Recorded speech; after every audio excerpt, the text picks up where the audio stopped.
Hello everyone. Today we are going to study the other methods of liquefaction of gases, which is needed to produce extremely low temperature. Until now, we have seen some methods which can, of course, produce low temperature, but that have some limitations. Like the temperature could be reached to minus 50 to 60 degree by the freezing mixture, the method of freezing mixture, and the other methods also could achieve only up to minus 200 or minus 300 degrees centigrade. Right? Sorry, minus 200 degrees centigrade. To get lower temperature, we need to introduce some other methods also. And according to that, at the end of this lecture, we will introduce Nernst theorem also, that is related to third law of thermodynamics. Okay, so the objective of today's lecture is to understand the third law of thermodynamics. The outcome after attending this lecture, you will be able to learn about the methods to produce very low temperatures, lower than the temperature which we have produced by the other methods. And the second outcome will be, after attending this lecture, you will get the knowledge of Nernst theorem, that is related to third law of thermodynamics. We have already studied zeroth law, first law, and second law. Now we will see what third law of thermodynamics says. It is all about the low temperature generation. The content to achieve the objective of today's lecture are divided into, the first topic is different methods of liquefaction. This is the this topic is in continuation of the previous topic. So we will review the methods like Joule-Thomson expansion, regenerative cooling, and finally adiabatic demagnetization of a paramagnetic salt. And at the end, we will see third law of thermodynamics in that was proposed by Nernst. Okay, so here are the list of reference books which you can consult for further study. And let us start with the first topic. As I told you, we have already discussed some of the topics, some of the methods for the liquefaction of gases, right? There we have produced low temperature, for example, method of freezing mixture that can produce up to minus 50 to minus 60 degrees centigrade. The lowest temperature reported so far is around minus 55 to minus 60 when we use calcium chloride as a salt. It was very easy method, and in the beginning, in the early age, this method was used frequently. But now there are several methods, like if you allow evaporation of liquid under reduced pressure, the cooling effect generated. Then third method was adiabatic expansion of gas. You already know this principle. Whenever we allow the gas to expand adiabatically, it cannot take or release any heat to the atmosphere or to its surrounding. That means during the expansion, the work done by the gas is related to the internal energy of that gas. And that's why if internal energy will be used to do some work, the internal energy will be reduced, and you know already that internal energy is a function of temperature. So indirectly, the temperature of that liquid will be reduced, and that was the principle which we used in the adiabatic expansion of the gas.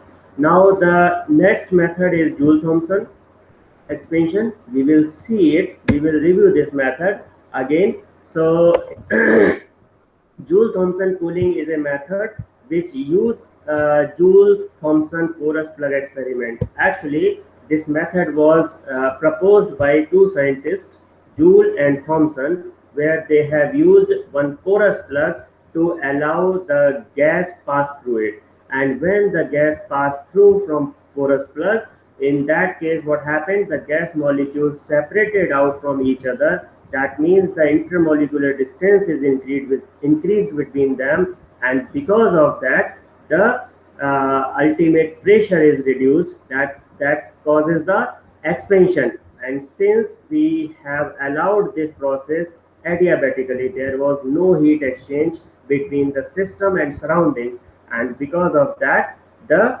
temperature lower down of the output gas. So that was the total principle in this experiment. This is quite simple experiment, and you can see the apparatus used for this experiment. What was happened? The gas was allowed to pass through one tube, and that tube was placed in a constant temperature bath. We can use any liquid to put this tube here. It is to maintain the temperature of the gas, and it is to protect the effect of surrounding temperature or surrounding conditions on the gas temperature. So we are providing the gas supply at very constant temperature, as well as we maintain the constant pressure also. So when we allow this gas to pass through here, it goes through a porous plug. Porous plug is nothing. It is containing some kind of glass wool, or we can use some wool, or also we can take a special kind of wooden powder that can also work as a porous plug. Now when the gas pass through this, the gas is throttled, and because of that throttling, the gas pressure is reduced, and gas pressure is reduced means gas is expanded, the volume is increased. And important point here, the walls of this vessel was insulated completely. That means the heat cannot exchange through the atmosphere. And this is the temperature meter or thermometer that is used to measure the temperature of output gas. Okay, so since this is a kind of adiabatic expansion, the gas temperature reduced drastically, and we can achieve some lower temperature. And we have already seen one example also in our previous lectures, that we can use carbon dioxide to produce very low temperature, and that temperature was such low that it convert to directly solid form. Okay, so this is the process, this is the experiment done by Joule Thomson. What are the important results from this experiment? The behavior of a large number of gases was studied during this experiment at different input temperature also. Whatever we have supplied the gas, we have performed this at different initial temperatures. Okay, and the results are summarized here. The first result is, at sufficiently low temperature, all the gases show cooling effect. Okay, and this cooling effect was termed as Joule-Thomson cooling, right? The second result was, at ordinary temperature, all the gases show this cooling effect except hydrogen and helium. These gases, hydrogen and helium, show opposite effect, that means heating effect at room temperature. Okay, the fall in temperature or the cooling effect is directly proportional to the difference in the pressure of input and output.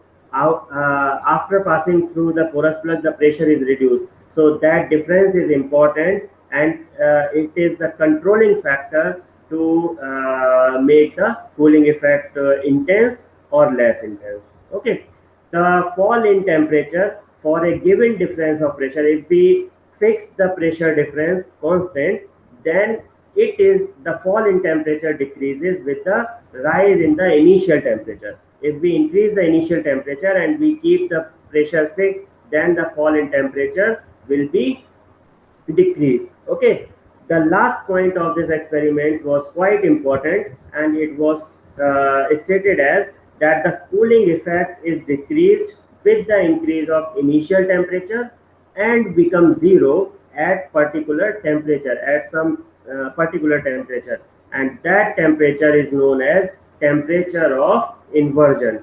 If we go higher than this inversion, higher than this temperature of inversion, then we do not observe cooling effect. Instead of that, we observe heating effect. Okay, so this is all about the Joule-Thomson cooling method. Now the next method is regenerative cooling. So before that, we have to understood that I told you that there was some limitation. Actually, there were so many efforts until this regenerative cooling method, and that were attempted to cool all the gases and to liquefy all the gases. For example, the study was started in 1823 when Faraday attempted to liquefy chlorine and carbon dioxide. Okay, only by cooling them and applying pressure. But the other gases, it was happened with chlorine and carbon dioxide. But other gases like oxygen, nitrogen, hydrogen, helium, they cannot be changed. They could not be changed at that time into liquid state.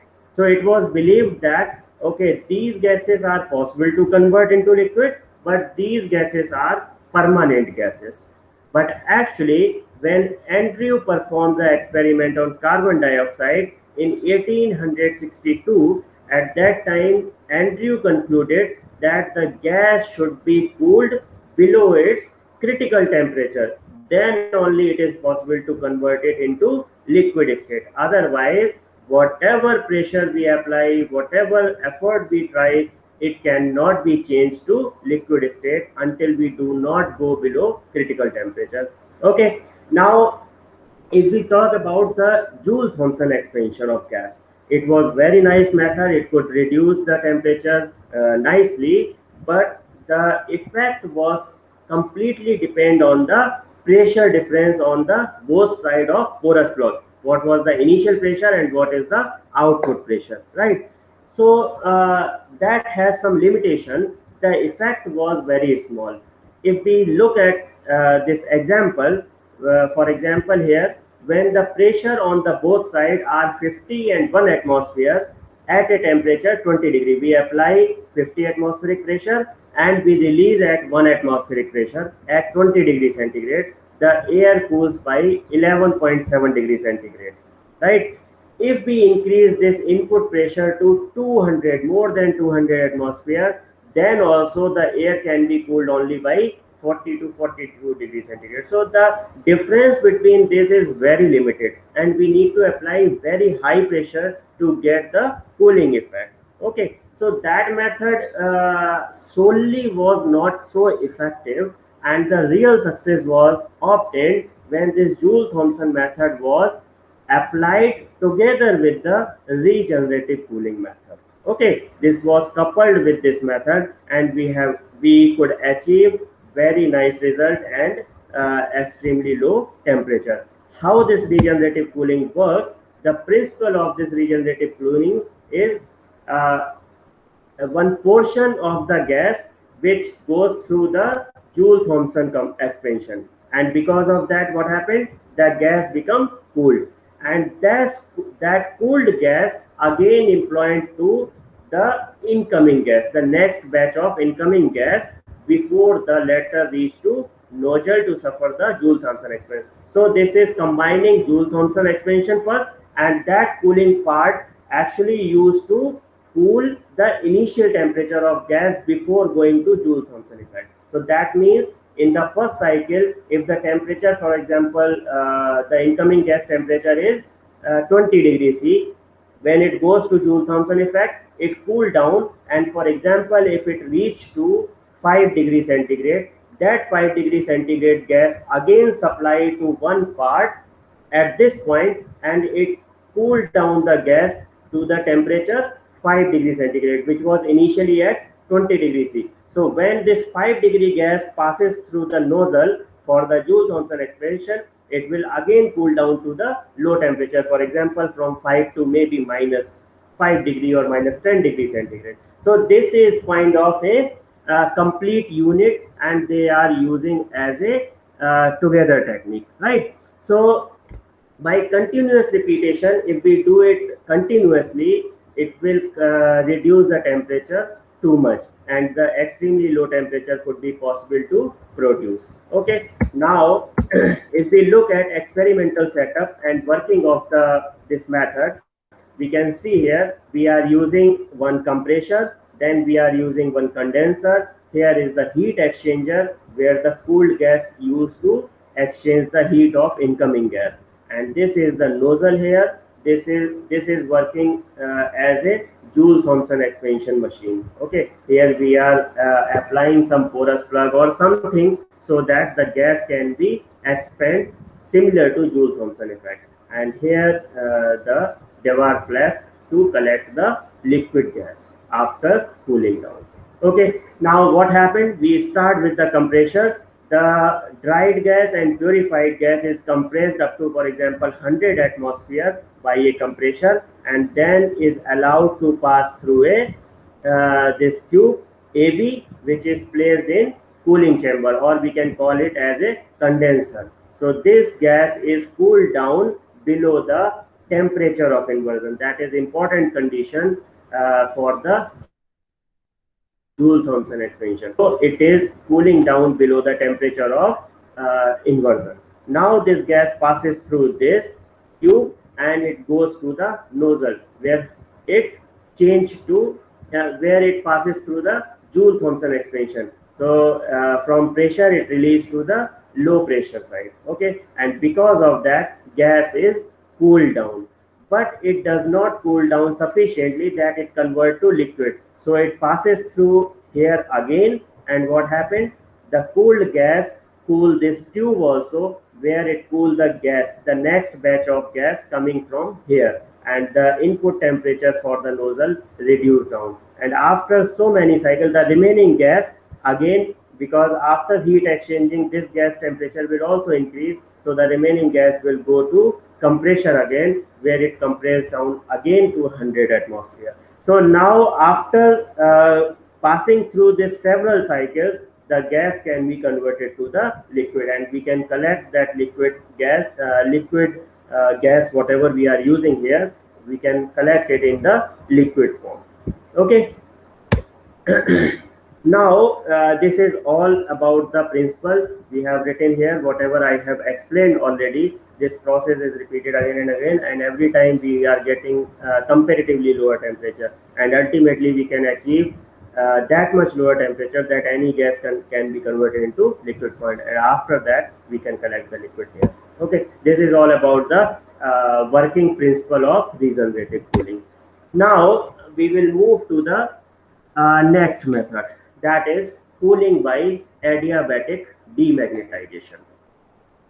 So to understand this, we have to understand the previous situation. The temperatures up to 0.82 Kelvin could be achieved by other methods, which we have already studied. All this regenerative cooling combining with the Joule-Thomson effect, that all the process they can achieve 0.82 Kelvin.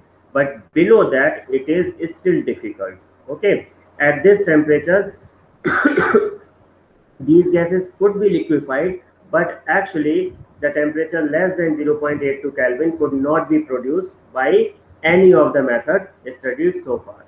So there were two scientists, Debye and Giauque, who showed that the temperature less than 0.8 Kelvin can be produced by this method, adiabatic demagnetization method, when we used the substance as paramagnetic material. If we use the paramagnetic material, salt, or there are several materials which are paramagnetic in nature, if we do magnetization of that material, what happens?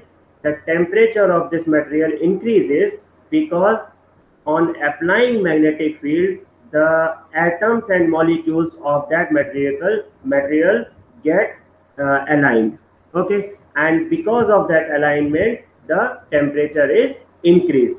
But if we allow this material to demagnetize in adiabatic condition, adiabatic condition means first we apply magnetic field and we replace all the heat from here, because the temperature is increased. So if we cool it down to the normal temperature, and after that we make it insulated, and after insulation, if we remove the magnetic field, it will again demagnetize, and during demagnetization the reverse effect will generate, and because of that the temperature will fall down. This effect is known as, this process is known as magnetocaloric effect. Okay, in 1938, Giauque and McDougall, they were able to produce the temperature up to 0.25 Kelvin using adiabatic demagnetization of paramagnetic salt. They have used this material, gadolinium sulfate, and using this material they could achieve 0.25 Kelvin. This was the minimum temperature in 1938. But after that there were several other efforts using different materials, and finally in 1946, De Haas and Wiersma in 1946 they could achieve 0.002 Kelvin using a mixture of some types of alum. These were different material and they could achieve very low temperature, almost 0 Kelvin. But important is we cannot achieve 0 Kelvin by any practical methods. So these days, by magnetizing the nuclei of atom by a strong magnetic field, it is possible to achieve 10 to the power minus 6 Kelvin temperature is also possible. But this needs very special technique and very special atmosphere to achieve this much low temperature. Okay, otherwise this is quite normal to be achieved by adiabatic demagnetization. Right, now we will see how this adiabatic demagnetization technique works. The experimental setup was of what kind? So here in the figure you can see this is the apparatus which was used for adiabatic demagnetization. The paramagnetic specimen was kept here. It was suspended in the devar in this flask A. Okay, and this was surrounded by another devar B, which is filled with liquid helium. Okay, another devar was also placed around them, and that was also containing liquid nitrogen. Now these are two magnets. This is N pole and S pole. These are two pieces of magnet which can produce a magnetic field of the order of 30,000 Gauss. Okay, here is the vacuum pump to remove the gases and to make this isolated from the outside temperature. If we remove all the gases from this part at liquid nitrogen temperature, that time what will happen? It will be completely isolated and the temperature of this part will be stable. It is not allowed to exchange the heat from the atmosphere. Right, now here also it is also a vacuum pump connected to a vacuum pump which remove the gases from this part of flask A. Okay, now how it works? When we apply the magnetic field on the specimen, whatever we are using, if we take galodinium sulfate, that is also fine. We can take any other salt also which can be magnetized. Important point is the material should be paramagnetic. So because of that, when we apply magnetic field, the heat is generated, the temperature is increased, and because of that heat is generated. When the heat is generated, it was removed by introducing nitrogen gas. In which part? We introduce nitrogen gas in this part. Because of the magnetization, this temperature is increased, and to cool it down, we use liquid nitrogen in this part. After introducing liquid nitrogen, we pump it off with high vacuum pump. That's what I have told. When we fill this liquid nitrogen here, we use vacuum pump to remove all the excess heat, all the gases in this part if there are any. Okay, so that it can make this isolated. In this process, during this process, what happened? That the sample attained the temperature of liquid helium also at the same time. So because this part is filled with liquid helium, the temperature of this part also reached to liquid helium temperature. Right, that's what it is written, so that the specimen is thermally isolated. In the meantime, the specimen picks up the temperature of liquid helium. Now after the sample achieve the liquid helium temperature, we switch off the magnetic field, and when we switch off the magnetic field, what will happen? Adiabatic demagnetization will be occurred on the specimen. So a specimen was salt, paramagnetic salt. Immediately after removing the magnetic field, that demagnetization will occur, and because of demagnetization, the temperature will fall out. Okay, now the temperature of that specimen can be determined by fitting a coaxial solenoid coil around tube A. To measure the temperature, there are several methods to measure this temperature, and we can do here by this method by fitting a coaxial solenoid coil around tube A and measuring the self-inductance and hence the susceptibility of the substance. When you read some magnetic field theory or magnetization, that time you will see that by measuring the self-inductance and susceptibility of the substance at the beginning and at the end of experiment, we can calculate the temperature by Curie law, and this temperature is given by this formula. This is Curie law, xi equals to C upon T. Okay, now we will consider the theory of this. We will derive a small formula for this demagnetization cooling. When a paramagnetic material is placed in a magnetic field H, its elementary magnetic dipoles get aligned parallel to the direction of field. Whenever we apply the field, the dipoles get aligned parallel to the direction of field. The produced magnetic moment per unit volume is known as intensity of magnetization. Okay, now according to Curie law, the intensity of magnetization is directly proportional to the applied magnetic field. Okay, and because of that, it is inversely proportional to the temperature of paramagnetic substance. So we can write it, I is proportional to H upon T, is proportional to H and inversely proportional to temperature. So combinedly we can write I is proportional to H upon T. Here we can put a constant, I equals to C into H upon T, and C is known as Curie constant.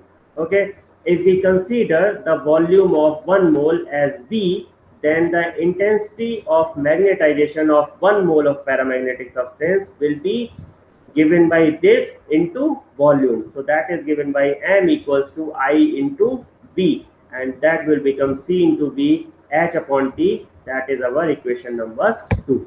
Right, now in the experiment, if we consider that 1 mole of paramagnetic substance is placed in magnetizing field H, now we will see the thermodynamics. So its thermodynamic behavior can be expressed. What we do normally for any thermodynamic problem, we consider that it can be represented in terms of thermodynamic variables. What are the variables? P, V, T, and S. Right, in any thermodynamic system, an increase in pressure P results what? In decrease in volume V. If we increase the pressure, the volume is decreased. Now similar to this, analogous to this, in our system, when we increase the magnetic field H, it will increase the intensity in M. Right, so if we replace, very similar to thermodynamic system, if we replace pressure by magnetic field and volume by intensity in Maxwell's third law of thermodynamic relation, what we get is, the thermodynamic relation is something this, the third law, that is delta T upon del P at constant entropy equals to del V upon del S at constant pressure. So if we replace P by H and B by M, what we get is del T upon del H at constant entropy equals to minus del M upon del S at constant enthalpy. We have replaced these things, and now if we arrange this, we will do some mathematics, very simple mathematics. We get del T upon del H at constant entropy equals to, we will divide delta T from both on the both side, top and bottom. Then it will become del M upon del T at constant enthalpy divided by del S upon del T at constant enthalpy. Right, so it will again rearrange it. We will multiply by T and T on both sides. Then it will become minus T into del M upon del T at constant enthalpy divided by, this will become del Q, T into del S. From second law of thermodynamics we get del Q upon del T at constant enthalpy. So our final form will become del T upon del H at constant S equals to minus T upon CH into del M upon del T at constant H. We have put this CH very similar to the definition of Cp and Cv. So this CH is the specific heat at constant magnetic field H. There was Cp was the specific heat at constant pressure, or Cp was the specific heat at constant volume. Similarly, we put, because here enthalpy is constant, we can define this del Q upon del T at constant H as Ch. Okay, the unit will be similar. It is joule per mole Kelvin. Now we know that this process of demagnetization is occurred in adiabatic condition. That means entropy remains unchanged. So we can write dt equals to minus T upon Ch del F upon del T at H constant into dH. We are taking this on the other side because entropy remains unchanged. Okay, now if we change the magnetic field from H1 to H2, what will be happening? The change in temperature will be given by delta T equals to minus T upon Ch. We can put the integration limits from H1 to H2, and we can put this term inside the integration.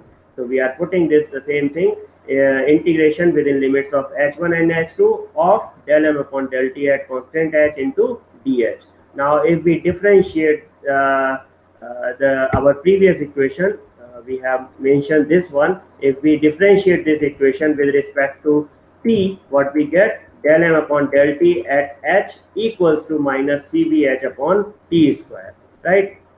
Now this value we can put in our equation number 4. What we get is delta T equals to minus T upon CH integration H1 upon H1 to H2 minus CBH upon T square into DH equals to, now we can take this C and V outside. T square is already outside. This is also constant, so T will cancel out 1T. The remaining part will become CV upon T into CH integration H1 to H2 of H dH. Now if we do this integration, what we get is delta T equals to CV upon 2TCH into H2 square minus H1 square. So this is the expression for the temperature difference, or how much cooling we can get, we can calculate from this formula. Now if we consider that magnetic field is reduced from H1 equals to H to 0. Now we are considering some value that H1 is equals to H, and the final temperature is reduced to, final magnetic field is reduced to 0. That's what we are doing, adiabatic demagnetization, where we are reducing the total magnetic field to 0. We are removing this magnetic field. So the temperature change will become, by putting these values in our previous equation, delta T equals to minus CV upon 2 into T into CH into H square. That is our final equation, which gives the following conclusions. What are the conclusions? The first conclusion is the temperature of the paramagnetic substance decreases on decreasing the magnetic field H. So that you can see from the formula that it is directly proportional to the magnetic field. The change in temperature is directly proportional. So if we reduce the applied magnetic field, the temperature fall will also be reduced. Greater the initial field H and lower is the initial temperature T, the greater is the temperature fall delta T, right? Because T is in the denominator. If we lower it, the temperature fall will be as much as possible. So we have to reduce the value of this and we have to increase the value of this. So that means the value will be more negative and the temperature difference can be achieved too much, right? It should also be noted here that the quantity C into V is the Curie constant per mole. If 1 gram of paramagnetic substance is taken, then CV can be Curie constant per gram. This is just for depending on the mass of the substance what we are taking. Okay.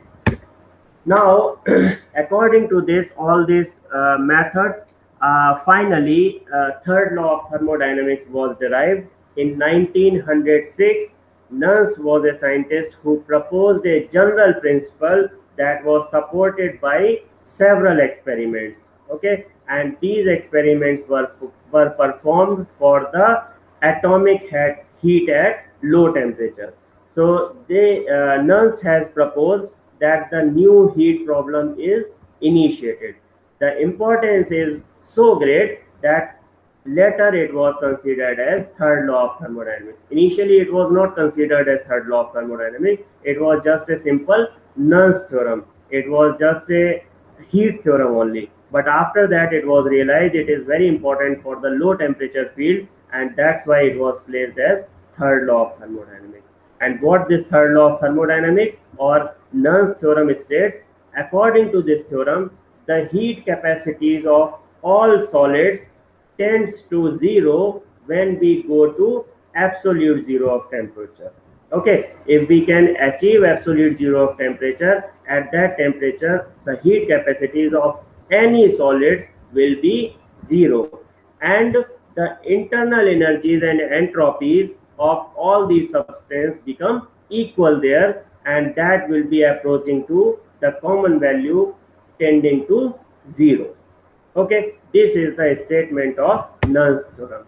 In terms of entropy, if we talk about, the theorem can also be says that absolute zero temperature, the entropy of all the material tends to zero, and that means if entropy tends to zero, that means the molecules of the substance or that system or gas molecule, whatever we are taking as a substance, are in perfect order. Disorder is zero. That means the molecules, the atoms, they are quite well arranged in that system. Okay, but it has to be remembered here that by any procedure it is impossible to get zero, absolute zero temperature.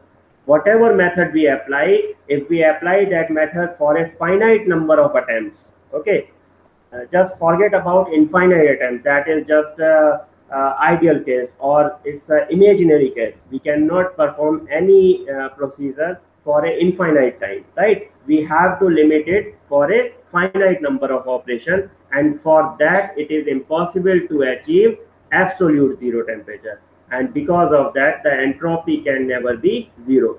This is known as principle of unattainability of absolute zero. So according to Fowler and Guggenheim, the unattainability principle is known as third law of thermodynamics, because this statement is concluded from the this statement.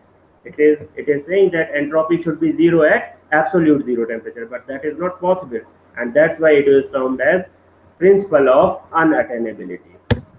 Right now, if we think this law mathematically, what we see is, mathematically third law of thermodynamics can be written as limit, if we put limit T tends to zero, and this T is absolute temperature, so that means limit T tends to zero, and that time entropy will be zero. Okay, so according to this relation we can calculate the absolute entropy of substance by using this law. Now we consider that the change in entropy at constant pressure can be described by normal second law of thermodynamics, that is ds equals to dq upon dt, and we can write this dq as cp into dt, or just a normal, by definition we can produce this. Okay, here cp is the specific heat at constant pressure. So what we get now, let us consider that any solid, we are taking some solid, and that is heated from temperature 0 Kelvin to T Kelvin, okay, where T is the temperature which is less than the melting point of solid. We have to refrain the conversion of solid to liquid, because if we convert it from one state to another, definitely there will be huge change of entropy, and that cannot correlate by this law. So we have to refrain the state change from solid to liquid. We are considering that this solid is heated from 0 Kelvin to T Kelvin. Now the change of entropy for this procedure, what will be given? Delta S will be equals to St, that the entropy at temperature T, minus entropy at absolute zero, and that will be given by this formula, and that will become 0 to T Cp into dt upon T. If we consider this, we can write it St equals to S0 plus, we are just taking S0 on the other side, so St equals to S0 plus integration 0 to T Cp dt upon T, where S0 is the entropy at absolute zero, okay, which is totally imaginary. It is not possible to get this entropy anytime. Now Cp upon T is always positive in between 0 to T, and because of that this term will be more than 0. In any case it cannot be 0, so that means St will always be greater than S0. Okay, now according to third law of thermodynamics, the entropy of any crystalline substance at absolute zero will be 0 according to law. So S0 will be 0. If we put this value in this equation, we get St equals to integration 0 to T of Cp dt upon T, where St is known as third law entropy or absolute entropy. It is clear from here that the entropy of any system at temperature T should always be greater than the entropy at absolute zero temperature, right? Now, this is all about the third law of thermodynamics and the methods to liquefy the gases. Now, we will see some questions to judge our knowledge which we have got from today's lecture. So, the first question is, using adiabatic demagnetization, the minimum temperature produced is 1 Kelvin, 10 to the power minus 3 Kelvin, 10 to the power minus 4 Kelvin, or 10 to the power minus 5 Kelvin. So the right answer is, in using normal conditions, normal salts, we can achieve 0.002 Kelvin range. So that is right answer will be 10 to the power minus 3 Kelvin. So the B option is right answer. Second question is, the temperature of inversion of a gas is given by A upon RB, 3A upon RB, or 2A upon RB, or 8A upon 27 RB. If you recall the definition of temperature of inversion, and we have derived some equation, and you will find that the right answer is option C, 2A upon RB. The third question is, if Ti is the temperature of inversion, Tb is the Boyle's temperature, and Tc is the critical temperature. Now there are three different temperatures. What would be the right relation? Ti is less than Tb is less than Tc, or option B is Tc and Ti both are greater than Tb. The option C is Tb is greater than Ti greater than Tc, or D, Ti equals to 2b equals to 6.75 Tc. So the right answer is option D, which is Ti is twice of Boyle temperature, which is equals to 6.75 times of critical temperature. Okay, this you should remember so that you can employ them directly to the thermodynamic relation. Now, the next question is, the critical temperature of a gas is 31 degrees centigrade. The room temperature is 27 degrees centigrade. Then the gas in room can be liquefied, cannot be liquefied, will be solidified, or will break into electrons. Of course, it cannot be break into electrons, it cannot be solidified also because the temperature difference not that much, but it can be liquefied because the room temperature is 27 degree and critical temperature is 31, so it is below the critical temperature. That means it can be liquefied. So the right answer is A, can be liquefied. The next question is, the absolute zero temperature is 0 degrees centigrade, 273 degrees centigrade, or minus 273 degrees centigrade, or none of the above. So what is the definition of absolute zero temperature? Of course, this is 0 Kelvin, and 0 Kelvin is equals to minus 273 degree centigrade. So the right option is C. The lowest temperature range that can be attained by method of freezing mixture is minus 50 to minus 60 degree, minus 200 degree, minus 300 degree, or 0 degree C.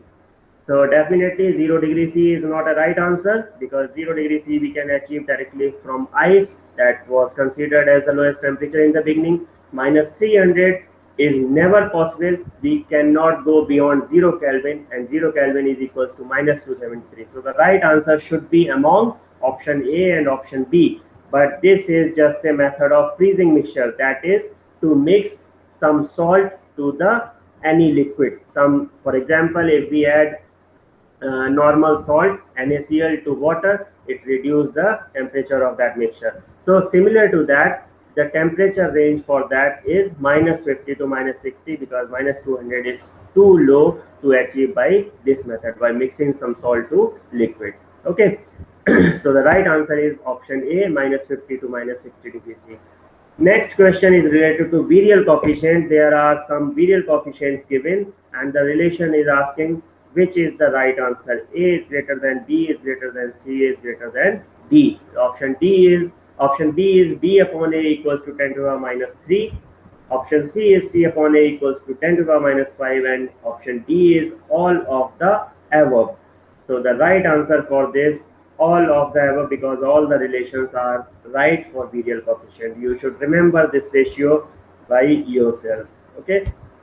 The next question is the boil temperature TB is given by the relation A equals to 27 by 8 Tc, TB equals to A upon BR, both of the above or none of the above. So for boil temperature also the both relations are right. A equals to 27 by 8 Tc and TB equals to A upon BR. So option C is the right answer, both the above. The next question is liquid helium is superconductor at above 2.19 Kelvin, below 4.2 Kelvin, below 2.19 Kelvin or below ice point. So for liquid helium, we know the magic number is below 4.2 Kelvin. So the right answer is D. The last question of today's quiz is the decrease in temperature during adiabatic demagnetization is more when initial magnetic field is high, more when diamagnetic solid is used, more when initial temperature is high, or more when initial magnetic field is low. So we need to recall the formula where we have calculated delta T equals to that formula. We should remember H was in the multiplication and temperature was in the denominator. So what is the right answer? The right answer is option A. When initial magnetic field is high, the delta T will be high. So the right answer is option A for this question. So that's all for today's lecture. I hope everything is clear regarding the method of low temperature production, and after that the third law of thermodynamics must have been cleared by this lecture. If you still have some doubts or any unclarity, you can let me know by putting your comments in the comment box below on our YouTube channel, School of Applied Science, Gyan Bihar University. Thank you for your attention. Thank you for listening.